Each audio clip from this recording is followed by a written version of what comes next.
यह कहानी एक लड़के की आत्मा के बारे में जो एक इत्र बनाने की फैक्ट्री में काम करता था और कैसे उसकी आत्मा एक जय नाम के लड़के के पीछे लग जाती है।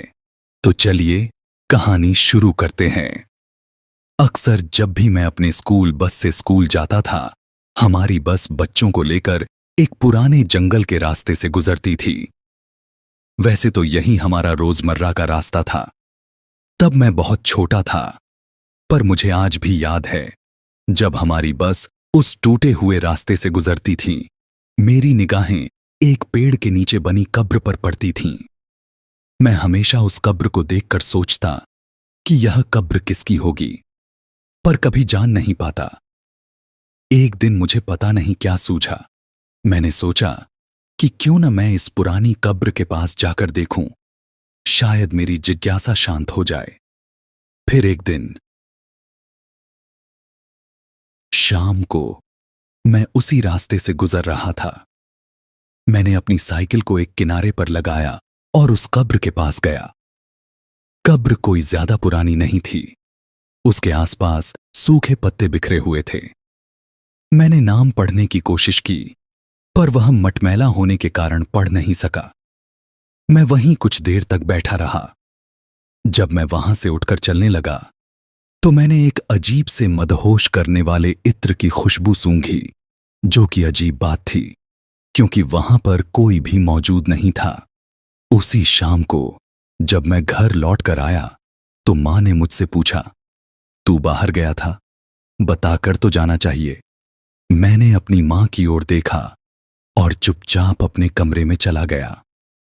पता नहीं मुझे क्या हो रहा था।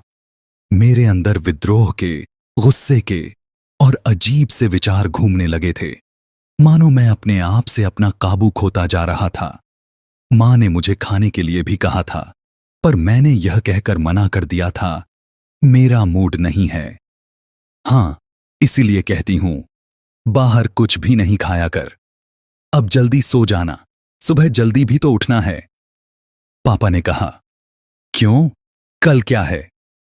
कल स्कूल नहीं जाना है इसे, आपको तो कुछ पता ही नहीं रहता है। इन्हीं सब बातों को अपने दिमाग में सोचते हुए मैंने सो जाना ही सही समझा। रात के 10 बजे होंगे।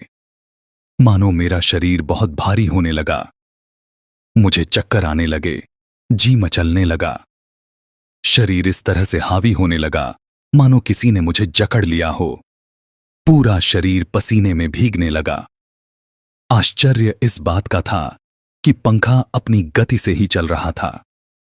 मैंने अपना नियंत्रण खो दिया। मैं बेकाबू सा होने लगा।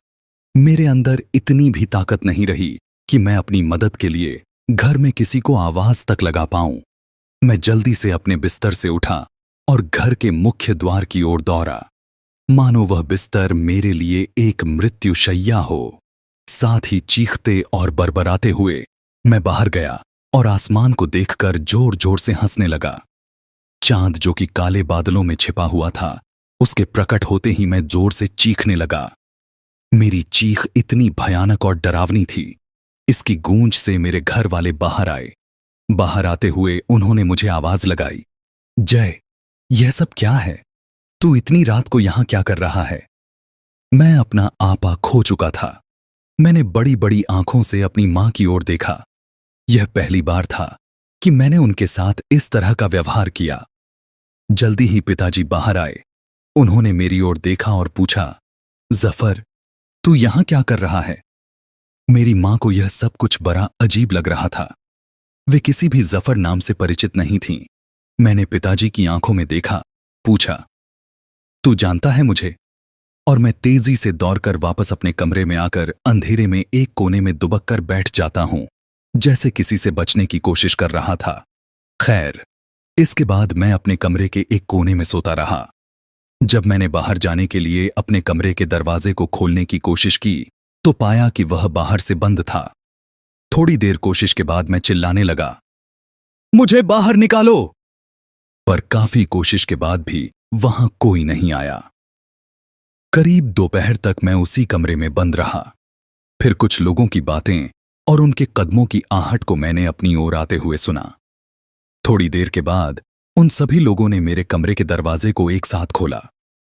उनमें सभी एक फकीर बाबा के साथ थे। मेरे पिताजी भी उनके साथ थे। वे सभी मेरी ओर तेजी से बढ़े और उन्होंने मेरे हाथ पांव को कसकर पकड़ लिया। कुछ देर तक मैं झटपटाता रहा। बाबा ने मेरे गले में एक तावीज डाला, जिसके बाद उन्होंने मेरे ऊपर एक इत्र को डाला, जिसकी महक मुझे जानी पहचानी लग रही थी। अब मैं सुरक्षित था।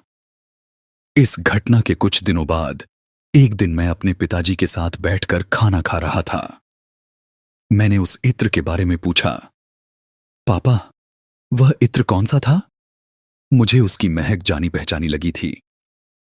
पहले तो वे कुछ बताना नहीं चाहते थे, पर उन्होंने कहा, जय, बात यह है कि जफर नाम का एक लड़का था। वह एक इत्र बनाने वाली कंपनी में काम करता था। काफी सही स्वभाव था उसका, पर एक दिन उस इत्र बनाने वाली फैक्ट्री में आग लग गई। जफर भी उसमें मारा गया था, पर अक्सर उसे उस कब्र के पास जाने वाले को वैसी ही महक मिलती है जैसी तुमने महसूस की थी। हो सकता है यह उसके साथ आने का तरीका हो। और हां, तुम अब इस तावीज को अपने पास ही रखना, उस कब्र से भी दूर ही रहना। इसके बाद मैं कभी उस कब्र के पास नहीं भटका, ना ही वहां जाने की हिम्मत हो पाती है। सो आई होप गाइज आपको यह हॉरर स्टोरी अच्छी लगी होगी।